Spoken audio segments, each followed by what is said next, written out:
They said that they were following a pillar of clouds around by day for 40 years, and a column of fire around by night for just as long. And they said they were always beneath the shade of the clouds of glory. And when those clouds would move their shade, they would just pick up and go with them.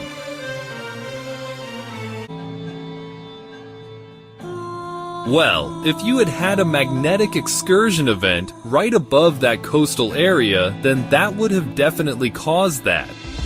Where the Earth's magnetic field is effectively weakened, at least in that one specific area. And then that fire would have also meant that a whole bunch of extra solar energy was just pouring directly down into that region.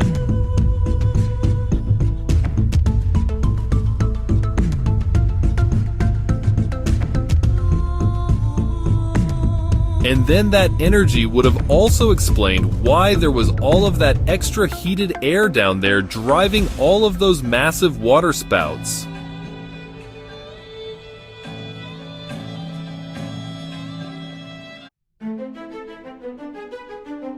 And then that anomalous heating from the upper atmosphere would also be causing a very dramatic high-pressure system. And then that incredible spike in local pressure would of course be pressing out on everything, especially against the ocean beneath that oculus.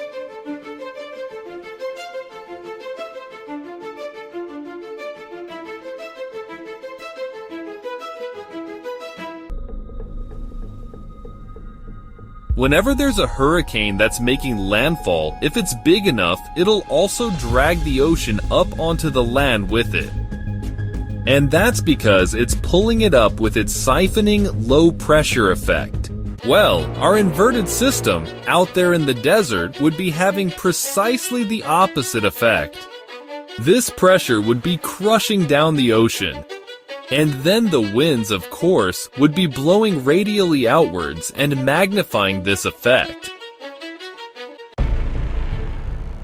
In other words, this would be massively depressing the local ocean. It would be splitting the sea apart in a giant bowl shape. And if the bottom was fairly accessible, it would expose it and then dry it. Precisely how the Hebrews described it. So it was all connected. The splitting of the ocean and the emergence of manna.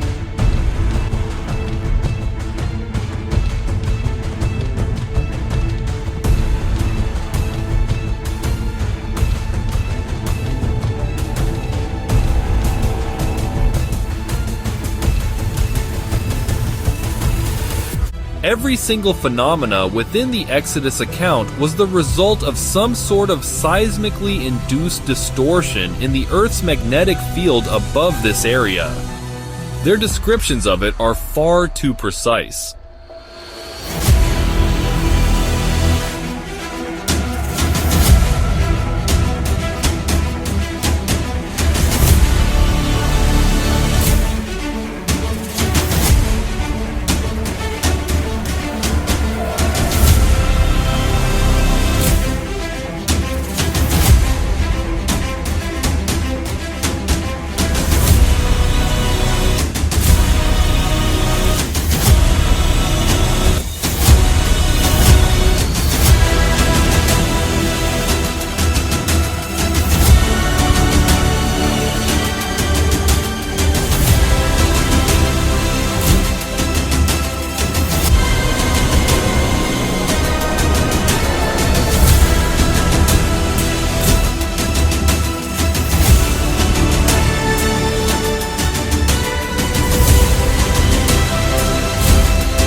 So, there you have it. The seismic activity causes everything.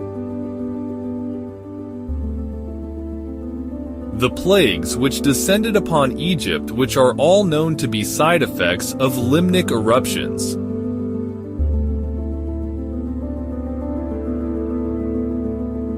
The pillar of fire that directed Moses to the location of the Red Sea crossing. The splitting and the corresponding drying of the Red Sea ocean channel.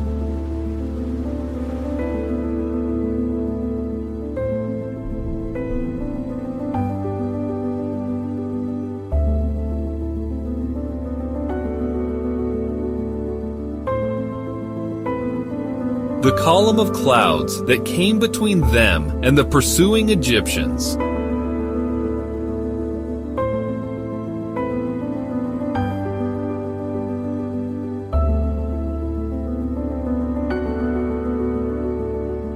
The releasing and the subsequent collapsing of the Red Sea upon the Egyptian army.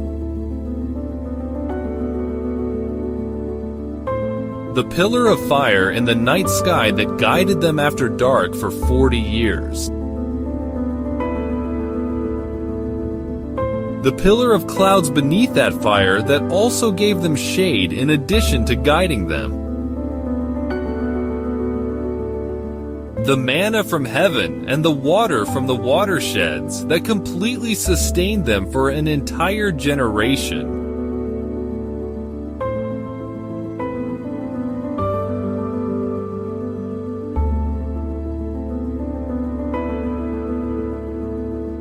And also every other phenomena, from the events at Mount Sinai to the destruction of the fortress of Jericho. So, just a few days after they made it through the sea crossing, they eventually came to a mountain in the deserts of Arabia. They referred to this location as Mount Sinai. And at Mount Sinai, a powerful thunderstorm started to gather around it. And then a towering column of fire came and descended down upon it.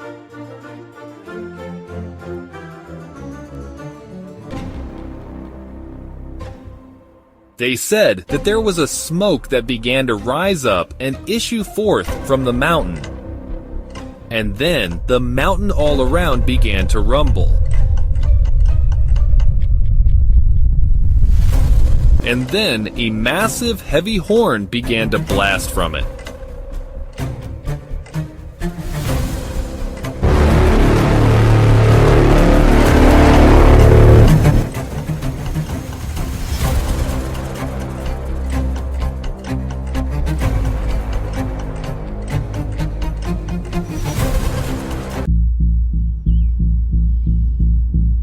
So, by now, I'm sure you can guess where this is going. Yes, that's right, this is our Aurora system. This was that unfiltered solar wind energy, just blasting right down through that portal. But then how did it get all the way out there to Mount Sinai?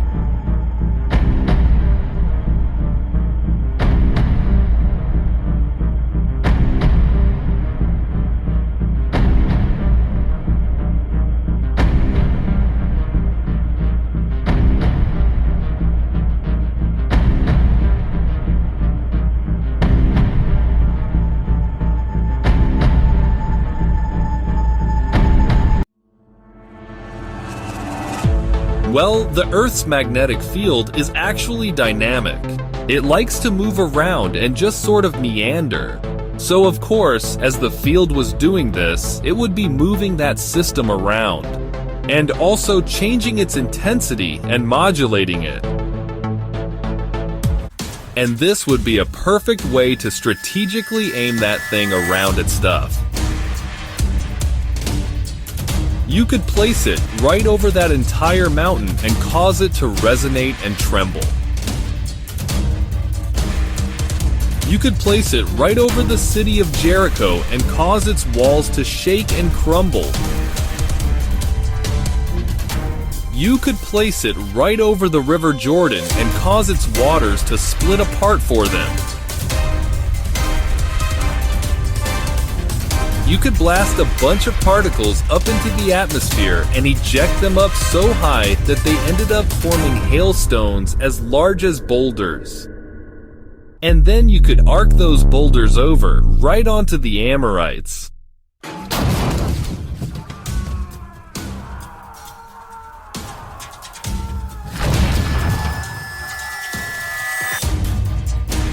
And then you could crank that corona system up for a grand finale, and you could ignite that auroral blaze and turn the night into day for them.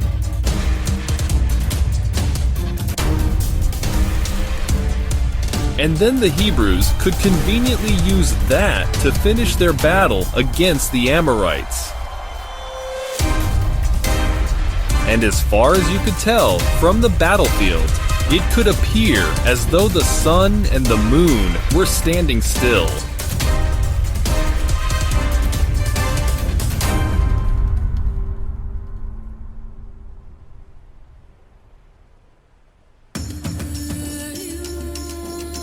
So, there you have it. Absolutely everything that the Hebrews claimed they experienced could have so easily been the work of this one single phenomenon.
Well, what about Moses and his burning bush?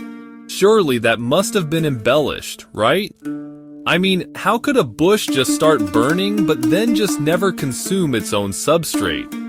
How is that even possible? Well, no, I'm pretty sure he did it. In fact, I'm pretty certain that this entire event was just some good old-fashioned St. Elmo's fire.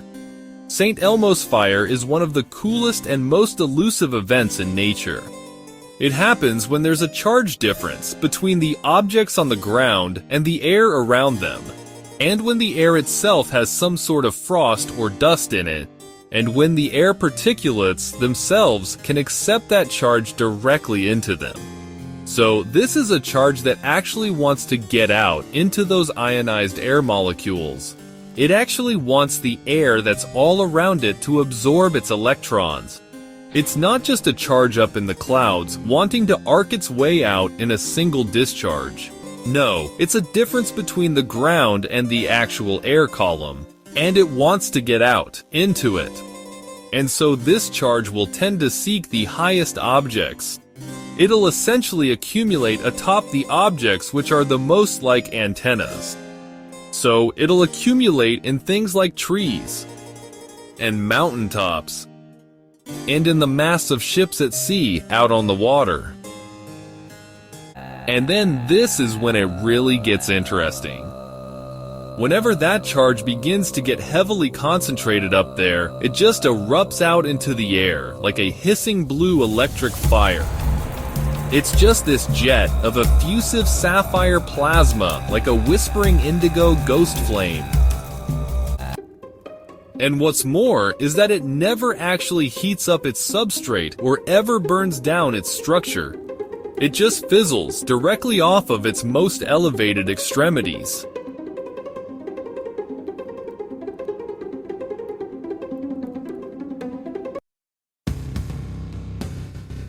Oh, and I almost forgot, this phenomenon is usually caused by either a weather anomaly or by a disturbance in the underlying seismology. So there's that seismic activity again. And they said that Moses had actually witnessed this mystery plasma, issuing forth from a thorn bush, amidst the slopes of a local mountain, in an area known for its volcanic activity, at essentially the exact same time as all of this other stuff was going on. So, there you go. Perfect recipe for St. Elmo's fire.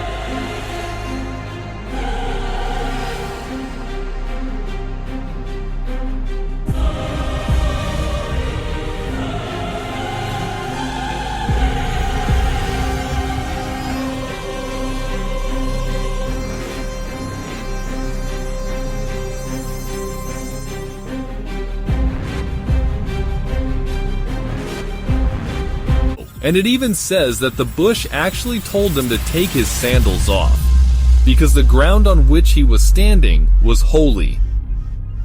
Well, that's a pretty lucky break that the bush actually took him aside and mentioned that. Because if it didn't, then the electrical potential in that ionically supercharged thorn bush would have reached out and touched him. And it wouldn't have been a nice touch.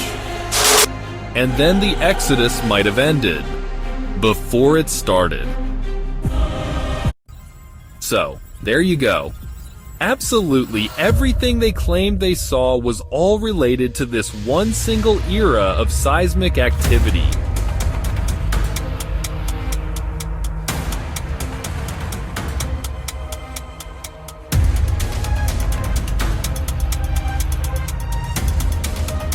From the bush.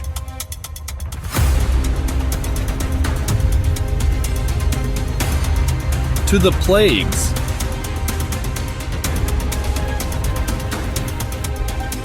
to the parting of the waters,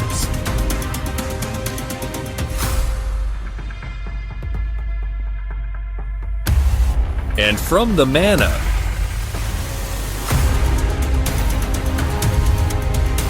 to the events at Mount Sinai.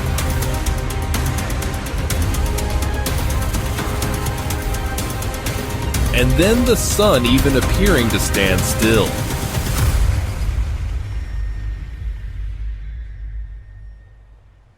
It was all connected.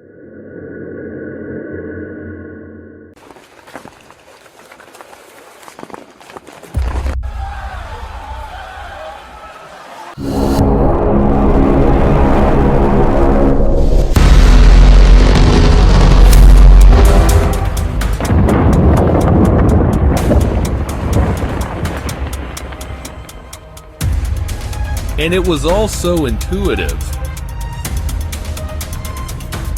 And they described it so perfectly. Like an encrypted treasure map. And the fact that they just kept having all of this absurdly impossible luck with all of these events taking place is essentially your biggest clue that there was something a bit more peculiar going on. If you know what I mean. Touché, my burning bush, touché.